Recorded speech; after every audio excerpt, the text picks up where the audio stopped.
Aul. Sebelumnya Miss udah pernah tahu apa yang dimaksud dengan prinsip-prinsip Montessori? Prinsip-prinsip Montessori ya. Iya. Kalau prinsip-prinsip Montessori itu sebenarnya kalau untuk anak-anak itu untuk fokusnya ke belajarnya lebih mandiri ya Miss. Kalau prinsip Montessori itu mereka belajarnya itu mandiri. Terus Montessori ini mereka memang dibuat menjadi mixed age group gitu supaya kayak ada saling membantu satu sama lain gitu sih prinsipnya. Miss bisa tidak menjelaskan apa yang Miss ketahui tentang prinsip Montessori? Iya. Iya tadi itu ya. Jadi intinya kalau prinsip Montessori itu mereka itu kan memang diajarkan khususnya untuk berbahasa Inggris ya Miss. Mereka untuk khususnya berbahasa Inggris dalam speech and daily activity-nya gitu. Nah dalam proses pembelajarannya mereka itu untuk dibiasakan mandiri dalam segala sesuatu. Misalnya kayak makanan mereka clean up sendiri, setelah apapun mereka clean up sendiri. Jadi mereka memang diajarkan untuk mandiri. Guru ini hanya sebagai fasilitator lah untuk membantu mereka lebih mandiri gitu. Terus ya itulah. Menurut Miss, kenapa kita perlu menerapkan prinsip-prinsip dari Montessori tersebut di dalam kelas? Karena itu memang bisa untuk membantu anak-anak dalam anak-anak itu dalam individualnya. Maksudnya itu adalah membantu mereka untuk mandiri. Mereka bisa lebih mandiri. Intinya gitu sih Miss.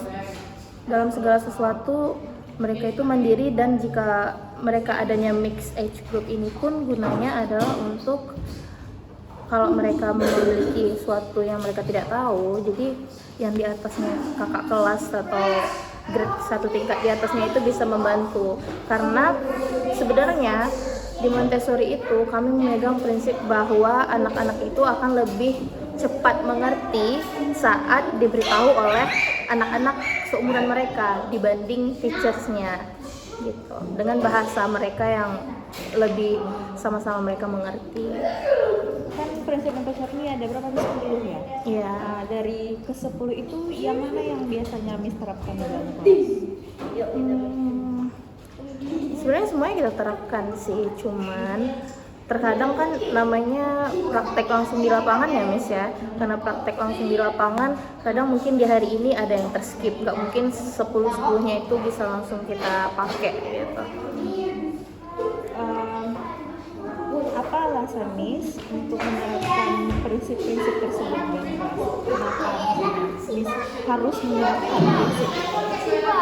Supaya memang bisa membentuk karakter anak ya Miss, supaya sesuai dengan Montessori itu sendiri.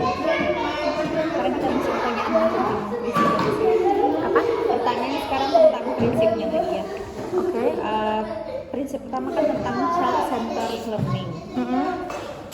Aspek pembelajaran apa pada anak yang menurut bisa tercermin dalam praktik pengajaran bahasa Inggris? Aspek pembelajaran kalau dalam child learning kan berpusat pada anak. Nah, dari aspek tersebut apa yang tercermin dalam prakteknya? Agar tercapai kalau pembelajaran itu memang terpusat pada anak. Oke. Gimana cara kita bisa mencapai pembelajaran gitu ya? Sesuai sih Miss, kan kita dalam Montessori kita nggak ada, kalau dalam sekolah negeri kan mereka buat RPP ya Miss ya, RPP dan segala macam. Kalau di Montessori ini kita udah ada memang buku pemandunya, memang ada buku pemandunya itu dari cuman kami di sini, nggak kami sih, khususnya saya pribadi, kalau saya memang punya softwarenya aja, jadi kita ngikutin semuanya yang ada di sana gitu. Jadi per week itu tujuan pembelajaran kita beda-beda. Misalnya week ini topik kita tentang A, maka dalam satu minggu itu mau anak yang, kalau seandainya dalam satu minggu itu satu anak itu dia nggak selesai, kita skip anak yang udah selesai kita skip, anak yang sudah selesai minggu depannya dia akan masuk topik yang baru, sedangkan anak yang belum paham itu akan kita asah terus sampai mereka paham dulu topik ini baru kita mau ke topik selanjutnya. Tapi itu dalam dalam satu kelas antara yang paham tidak paham kan kayak dipisah. Satu kelas. Jadi ada anak yang bisa dilepas, ada anak yang harus kita pegang. Tadi yang apa? Ada buku panduan. Buku panduan itu dari Lupa lagi judulnya. oh dari pusat, ada pusatnya. Dari Montessori-nya. Oh dari Montessori, bukan Montessori yang di sini. Kan kita Montessori ini kurikulum Amerika ya, Miss. Jadi memang dari situnya. Oh, berarti guru Memakai- fasilitator jadi hanya memandu siswa. Betul. Jadi di sana pun udah ada langkah-langkah, kita kan namanya lesson plan ya. Di lesson plan itu tuh udah ada langkah-langkah kayak explanation, give an exercise, bla bla bla bla bla gitu. Ada step-stepnya di sana. Jadi bagaimana cara Miss menerapkan pembelajaran yang berpusat pada anak di kelas? Cara teachernya, Ya, sebagai teacher.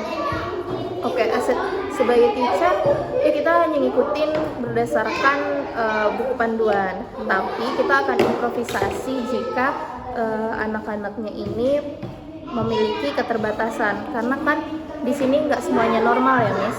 Di sini ada juga anak-anak yang spesial, ya berkebutuhan khusus. Contohnya apa jenis? Kebetulan banyak, di sini ada banyak. Ada yang ADHD, ada yang autis ringan, tapi mereka kalau terlalu berat enggak, dia tuh masih Shadow teacher. iya, mereka yang berkebutuhan khusus itu bagi yang belum bisa mandiri itu mereka pakai shadow teacher. Oh, tapi ada yang sudah bisa mandiri. Ada yang kelas 1, kelas 2, kelas 3 mereka yang belum mandiri, di kelas 4 mereka udah dilepas shadownya gitu. Sampai mereka mandiri aja. Menurut Miss kenapa Miss menganggap kalau pembelajaran berpusat pada anak saat center ini penting dalam pembelajaran? Karena pada intinya kan objek yang ingin kita asuh itu kan anak ya, Miss ya. Jadi objeknya itu kan memang anak. Jadi sebisa mungkin memang tujuan pembelajaran kita itu sebenarnya nggak harus tercapai yang mereka harus tahu nih, harus ini, enggak. Setidaknya mereka paham konsep gitu. Cara karakter berarti. Iya, karakter mereka yang perlu kita olah gitu.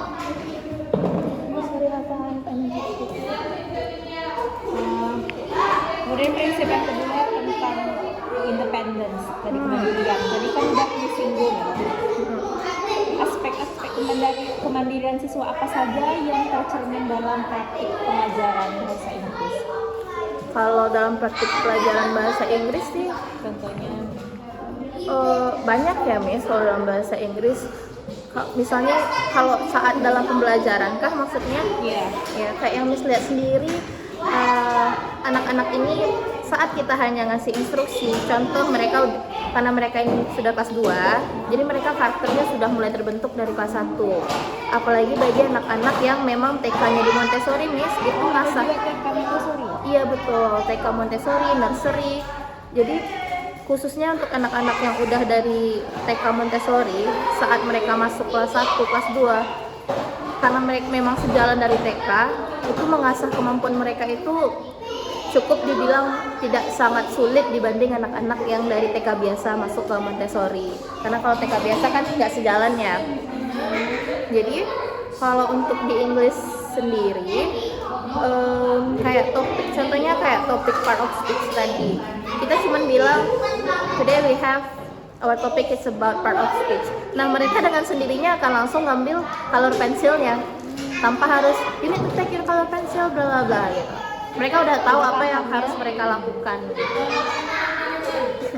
Terus bagaimana cara Miss untuk mendorong kemandirian pada diri siswa? Kan guru juga butuh menjadi support bagi siswa untuk membentuk karakter. Nah, bagaimana cara Miss mendorong hal tersebut untuk kemandirian itu muncul pada diri siswa? Iya, oke. Langkah pertamanya itu kita harus, kalau kami harus ngasih lihat ke mereka dulu apa sih, kayak mana sih caranya mandiri. Iya, kita harus contohin dulu. Misalnya kita sebagai teachernya juga jangan berantakan kalau anaknya nggak mau berantakan gitu ya, Miss. Kalau seandainya Tapi nih, I have an interview. Okay. Kalau seandainya kitanya udah berantakan, gimana anaknya mau copy paste gitu. Jadi langkah pertamanya itu adalah kami kasih gambaran dulu ke mereka kalau mandiri itu kayak gini loh, secara praktek dan secara teori. Jadi mereka akan mengikuti bagaimana kemandirian itu terbentuk. Terutama kami memiliki rules di kelas yang mana anak-anak itu hafal semua rulesnya gitu, yang nggak bisa di-block rulesnya. Kemudian yang ketiga tentang freedom within limits, kebebasan dalam batasan. Di dalam kelas, bagaimana cara Miss itu mencerminkan praktik mengenai kebebasan tanpa batasan? Oke, kebebasan tanpa batasan ini kan maksudnya itu adalah anak-anak bisa memiliki pendapat, mereka bisa mengeluarkan perasaan mereka, keinginan mereka dalam kelas itu.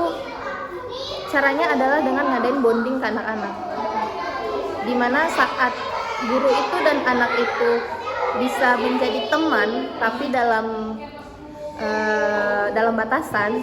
Nah, anak-anak itu mereka akan mengeluarkan apapun yang mereka rasain gitu loh, Miss. Jadi mereka ngerasa aman dan nyaman gitu. Jadi saat mereka udah merasa aman dan nyaman, freedom itu mereka dapat, tapi masih dalam batasannya. Bagaimana cara Miss menerapkan kebebasan tersebut tapi tetap dalam batasan ketika dalam kegiatan belajar mengajar? Contohnya itu banyak dari mereka yang terkadang saat belajar itu tiba-tiba memikirkan hal lain dan ingin mengemukakan apa yang ada di pikiran mereka. Kita kasih batasan. If you want to tell me something about anggap mereka setelah liburan ya, Miss. Kadang kalau setelah liburan itu mereka punya banyak cerita.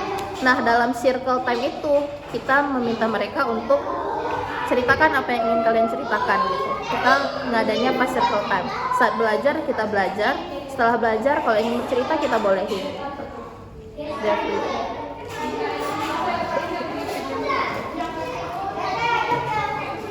kenapa Miss menganggap kebebasan dalam batasan penting dalam kegiatan belajar mengajar? penting sih, Miss, karena memang kalau seandainya sebenarnya mereka nggak semena-mena ya, mereka anggap guru itu teman, jadi seenaknya nggak gitu. Mereka memang tetap harus ada batasannya.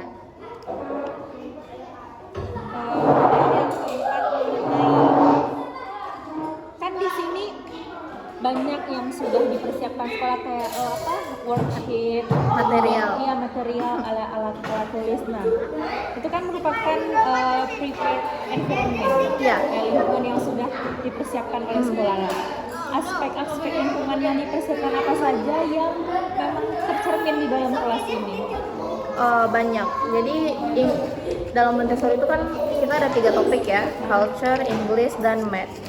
Nah, khususnya untuk English, untuk semua di tiap-tiap mata pelajaran itu kita memang punya materinya, barang-barangnya untuk menyokong atau membantu anak-anak ini lebih easy untuk belajar. Memang ada materialnya untuk semua topik, khususnya Montessori lesson. Memang banyak yang dipersiapkan sekolah untuk. Iya. Kalau contohnya kayak worksheet itu lebih ke latihan mereka aja. Sebenarnya mereka untuk belajar dalam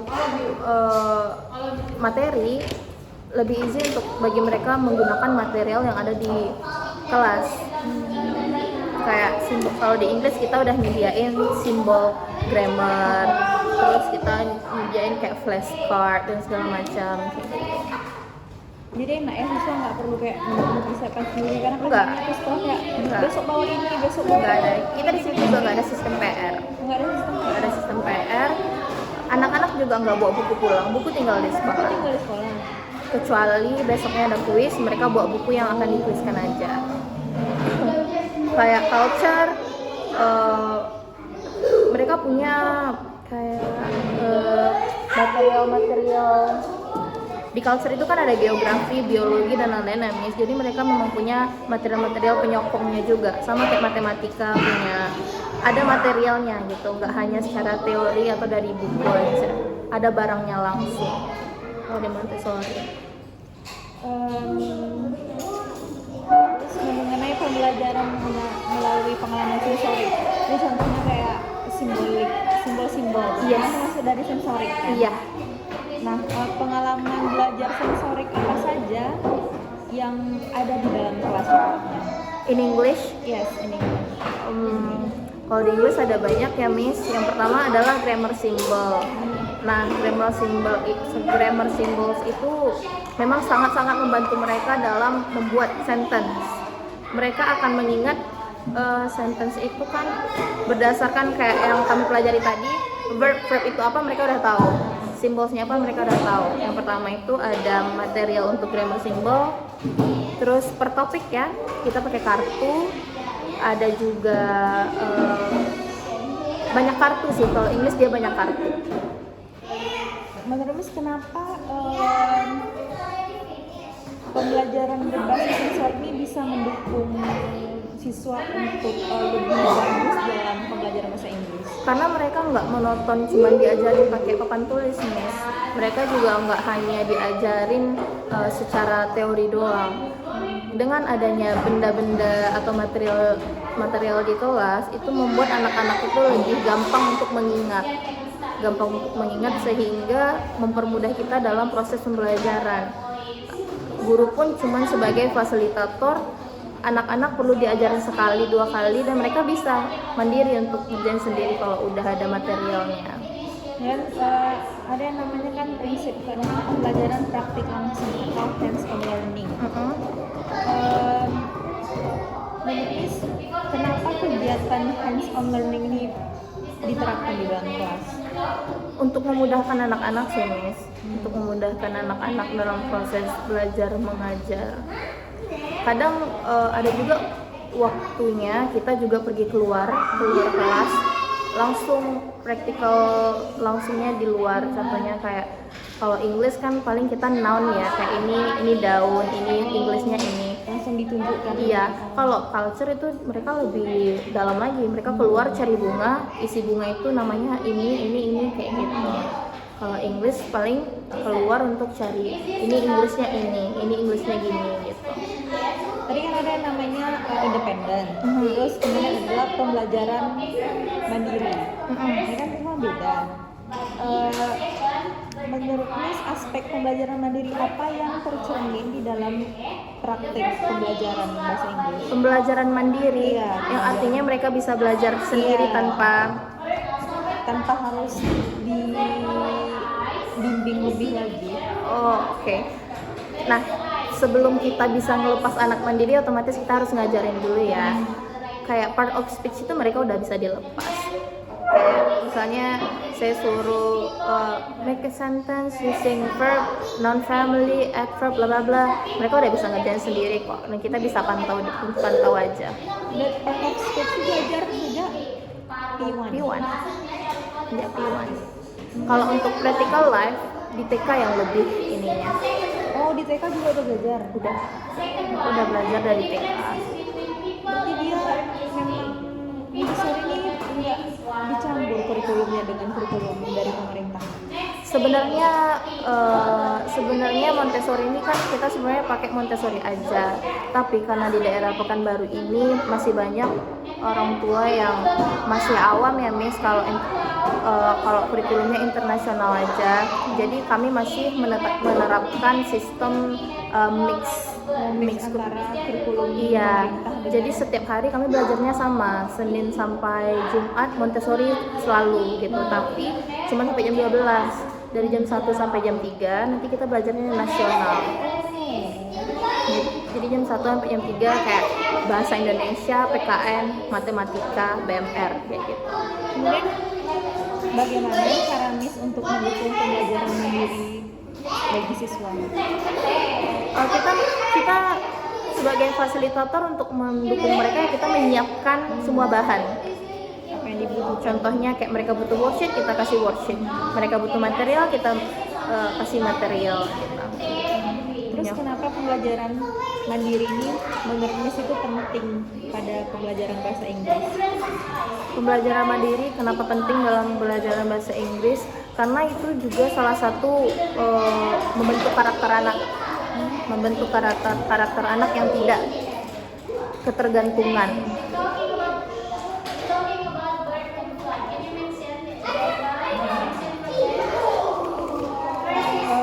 Terus ada motivasi intrinsik. Motivasi Intrinsik. Indikator motivasi ini apa yang bagi Miss itu bisa tercermin di dalam pembelajaran? Indikator intrinsik Ya, ada dalam motivasi Oke. dari diri siswa itu sendiri. Oke. Bagaimana cara Miss untuk memunculkan motivasi pada diri siswa? Kan kalau kita yang motivasi terus kan bisa jadi sesuatu yang nggak mau, tapi kita harus memunculkan motivasi dari diri siswa tersebut. Bagaimana cara Miss untuk memunculkan motivasi dari dalam diri siswa? Khususnya kalau untuk primary itu ya Miss, rata-rata anak-anaknya kompetitif. Mereka memang kompetitif dari sananya gitu. Iya. Karena rata-rata anak primary itu ini mereka rata-rata normal semua, dan level kepintaran mereka itu hampir sama atau bisa dibilang di atas rata-rata dibanding anak-anak negeri. Khususnya primary itu ya, primary itu. Nah, jadi mereka karena mereka itu sama-sama pintar, jadi mereka itu betul-betul memiliki dari dalam diri mereka itu sendiri memang pengen cepat paham gitu. Pengen cepat paham, mereka ngerasa kalau temanku yang ini, mereka ambisius semua itu misalnya anak itu. Mereka ambisius semua. Dari waktu mereka P1 kan itu belum kelihatan ya. Tapi semakin lama waktu kuis ada yang dapat nilainya 100, yang dapat nilai 99 tuh sedih loh. Makanya saya karena tahu mereka ini levelnya di atas rata-rata, saya kasih kuis English itu the lowest score-nya itu 98. Jadi mereka jadi terpacu kalau nilai 98 kalian ulang kuisnya. Berarti harus sampai 100. Sebenarnya kita nggak lihat nilai, Miss. Kami memang itu yang dilihat, kayak mereka ada ambisi nggak? Oh, ambisinya itu bukan Mereka, hasilnya ya? iya, hasilnya kita udah tahu orang ini memang bisa gitu kan kalau anak-anak itu. Jadi saya kasih kayak 98, kalau nilai kalian nggak 98 kalian remat gitu. Tapi khusus primer itu aja, karena mereka memang ambis orangnya, rata-rata ambis. Jadi saat melakukan kuis atau final test itu, memang mereka tahu jawabannya, tapi mereka akan mikir 2 kali untuk menjawab itu. Aku nggak mau salah, aku nggak mau nilainya rendah kayak gitu. Padahal sebenarnya yang kita lihat itu bukan nilainya, kita lihat bagaimana proses mereka dalam belajar itu ada atau tidak. Terus bagaimana cara Miss untuk menumbuhkan motivasi intrinsik siswa di dalam pembelajaran? Ya paling kita cuman sebenarnya topik ini nggak susah ya. Kalau nilainya rendah nggak apa-apa emangnya. Paling kita cuma ngomong kayak gitu dong, mereka udah langsung termotivasi. Oke Miss, topik ini kayaknya aku sanggup gitu. Tapi ada Miss sebagian anak itu yang mereka cuman bisa saat minggu ini topik ini mereka bisa, tapi waktu kuis itu kita 3 topik Miss, nggak 1 topik aja. Waktu kuis itu kan udah 3 topik, dia jadi bingung. Nah, kelemahan mereka sekarang ini adalah mereka kurang dalam membaca instruksi. Itu kurangnya. Padahal tahu jawabannya itu mereka tahu, tapi kurang mampu untuk membaca instruksi. Itu kelemahannya. Terus kenapa Miss lebih menekankan motivasi intrinsik daripada penghargaan eksternal kayak tadi? Kenapa lebih yang dinilai itu, oh kita mau siswanya lebih ambisi, lebih ada semangat belajarnya. Kenapa itu yang menjadi poin utama dibandingkan hasil akhir kayak nilai 100? Ya, karena sebenarnya yang diinginkan oleh Montessori itu bukan nilai, Mas. Karakter anak, karena itu yang akan dibawanya keluar dari sini gitu. Kecuali kalau mereka sudah primary 6 ya. Kalau primary 6 kan mereka ada ujian-ujian yang memang dilihat nilainya gitu. Kalau kita enggak, sekarang kita hanya pembentukan karakter mereka. Kemudian tadi ada kata Miss guru sebagai pembimbing, teachers as a guide. Apa aspek atau peran yang Miss jalankan sebagai pembimbing tadi, terus yang tercermin di dalam pembelajaran? Teacher as a guide, kami cuman menyampaikan materi, khususnya menyampaikan materi bagi anak-anak kayak yang tadi, Miss. Kami cuman menyampaikan materi sebagai fasilitator, nge-guide anak-anak ini bagaimana cara menggunakan material ini, bagaimana topik tentang ini, bagaimana tentang sosial mereka dan segala macam, just as a guide gitu. Kita nggak yang menekankan mereka, nggak yang berkuar-kuar di depan papan tulis, nggak yang mereka harus menulis terus, enggak. Kita butuh pembentukan karakter anak. Tapi kan kadang sebagai guru kita pasti ada kesulitan untuk memposisikan diri sebagai pembimbing kah atau sebagai pengajar kah. Nah, terus bagaimana cara Miss untuk bisa memposisikan diri untuk hanya sebagai pembimbing gitu?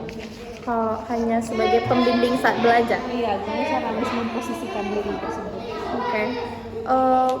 Tergantung sebenarnya, Miss, tergantung dalam topik mereka. Kan setiap minggu itu topik itu berbeda-beda ya. Misalnya minggu ini topiknya A, yang mana topik A ini mereka bisa mandiri secara, saya misalnya ngasih worksheet, mereka mandiri mengerjakan worksheetnya. Saya sebagai pembimbing ya hanya memantau mereka doang. Saat mereka membutuhkan bantuan, saya akan datang gitu. Apa alasan Miss memilih peran sebagai pembimbing dibanding sebagai pengendali di dalam pembelajaran? Oke. Karena